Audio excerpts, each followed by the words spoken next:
Now we're gonna get into some hip mobility. So go ahead, get on your knees. We're gonna get into some low rocking.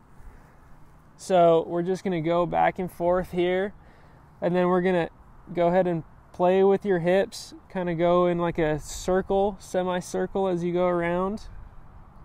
Play with those hips, hold it in the back, lean to the right, lean to the left, and then even come up. You can stretch out the hip flexors there. Get deep into the hips. And then you're going to come into a lunge here. Come into a lunge. And then open up this right leg or left leg, whichever side you're going.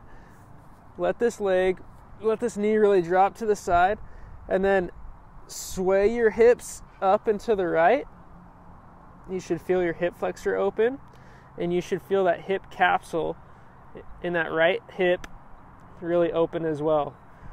So just keep swaying back and forth here. Really good. It should open up really nicely. All right, so for this next stretch, we're going to get right into quad and hip flexors. Okay, so again, the more flexible you are, the more mobile you are, the closer this knee can be to this box or step, whatever you're using. So go ahead and get into this position, and you're going to feel it as soon as you get into this position of the stretch on the quad. If you're really tight, for some of you catchers that are really tight, the further your knee goes out this way, it will relieve some of the pressure. We don't want you to get hurt in this. This should be, you should feel it, but it should not be painful, okay? It should be stretching. And so, again, if you are tight, you can also put a hand down here. That's totally okay. And then, so as you get up tall here with your chest, you'll feel that right down through your quad. It'll be really nice.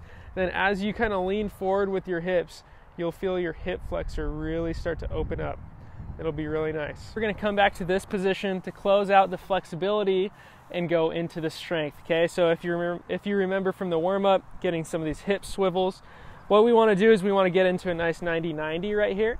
Okay, this is where I spent most of my time doing my flexibility when I was transitioning to a catcher. Okay, so you can do some really good stuff here. You can lean back here, feel this hip capsule.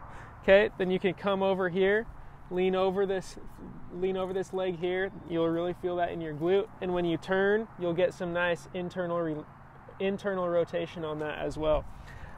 So from here, some exercises that we can do. You will cramp, and that will be totally fine. It will be really good that if you're cramping. So you want to face this way. You want to actually lift this leg up, hold it for 5 seconds, 8 seconds. Try to do 5 of those, okay? Another one you can do is lift this foot up like we did in that test, okay? This one is tough. Oh yeah, I'm cramping right now. Oh, that's okay. The cramp is good. The cramp is good because in order to get to the place where you don't cramp, you have to build through the cramp. All right, I'm going to switch over so I can show you the other exercise. This was another one that I spent a lot of time on in order to open up my glute, engage my glute, and open up this leg. So taking this knee, getting here, you guys probably won't be able to do this right away. I was not able to do this right away. Okay, I spent a lot of time here. Man, that's incredible. That's incredible. Keep going, dude. So what I would do is I would sit here, and man, I just felt my back crack. Again, everything is all connected. So the more you can get into your hips and loosen up your hips, the better you're gonna feel, especially if you're catching a lot. And then go ahead and while you're here, just try and see if you can do this. And then as you get better, you really will be able to open it up. So next portion of strengthening our hip flexors and core area has a lot to do with planks, and I just want to remind all you guys that some of these exercises and even flexibility, they're difficult, right? It's hard to hold them. You've got to learn to continue to breathe, and you've got to embrace the pain a little bit. Not the sharp pain, but really embrace what the stuff that sucks about this. It's the only way for you to make gains. So we'll go into a variety of planks here.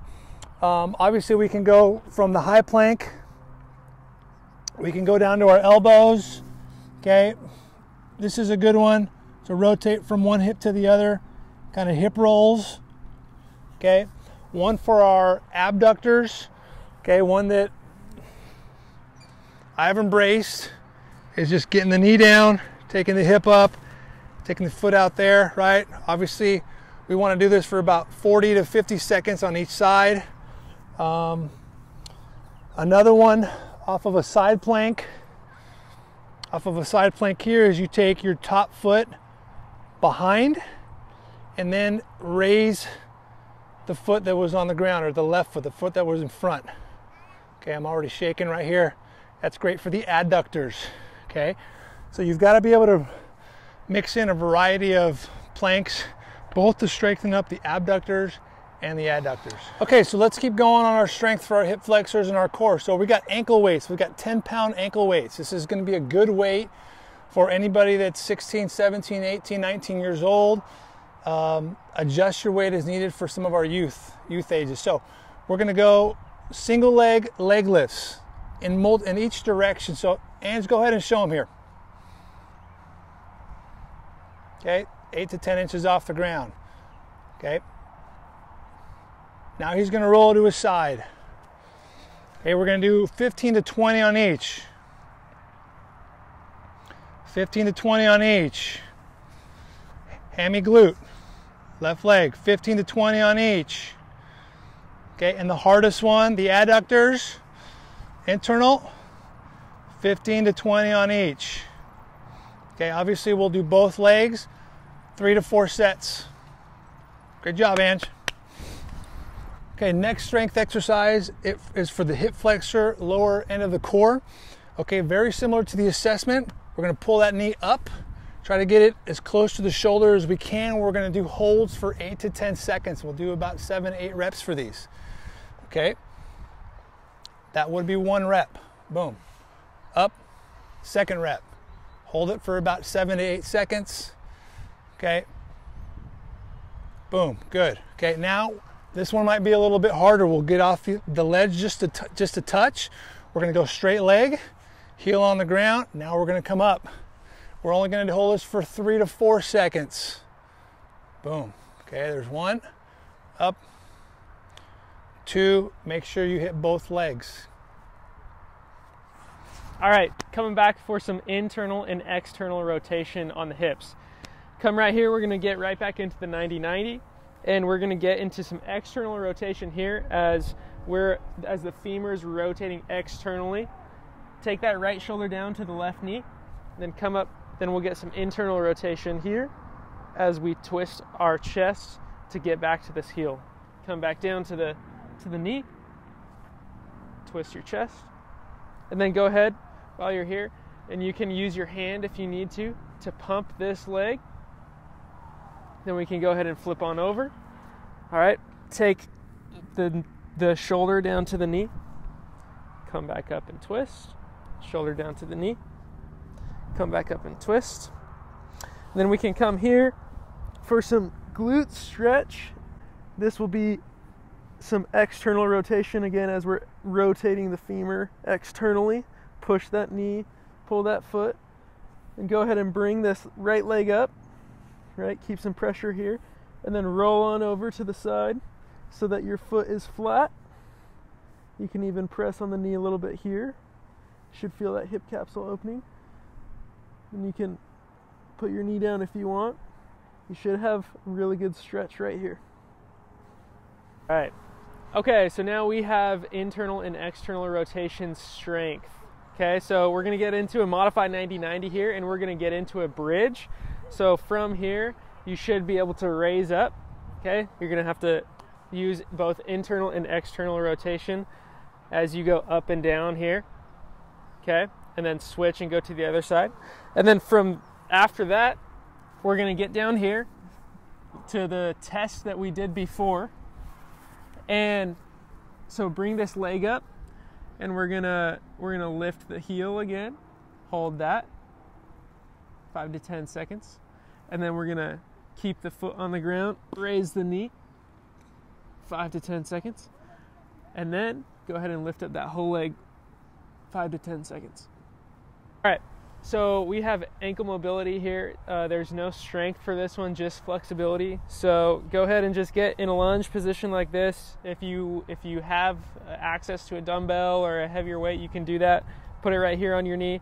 Then we're just gonna lean forward, again, keeping that heel on the ground and really pulsing down here. You can kind of wiggle back and forth if you want. But again, this is pretty basic. This is what you have to do if you want to stretch your ankle. You can also even, let's say I do that, you can also even maybe have somebody, if you have a spotter, right, kind of put a little bit of pressure on. And again, hold 8 to 10 seconds, right? And just kind of bring it back, making sure that that heel is down, even if they need to step on that foot for you. Okay, that's a way that you can have a spotter to help you. And then in addition to that, the other thing that you can do, again, just put your foot up against a wall, stretch your foot like that, the classic calf stretch. And then in addition, what you can do is you can get a baseball, a softball, tennis ball, whatever, take your shoe off, and then you're just gonna, you can stand up and go like this and really just get all along the outside, the inside, really try to get in the middle and the inside of that foot, because as you can imagine, it's all connected, right? It's all connected. So if you can break up this stuff in here, then that will really help this part of your leg to really loosen up, and you should be able to really grow in your mobility.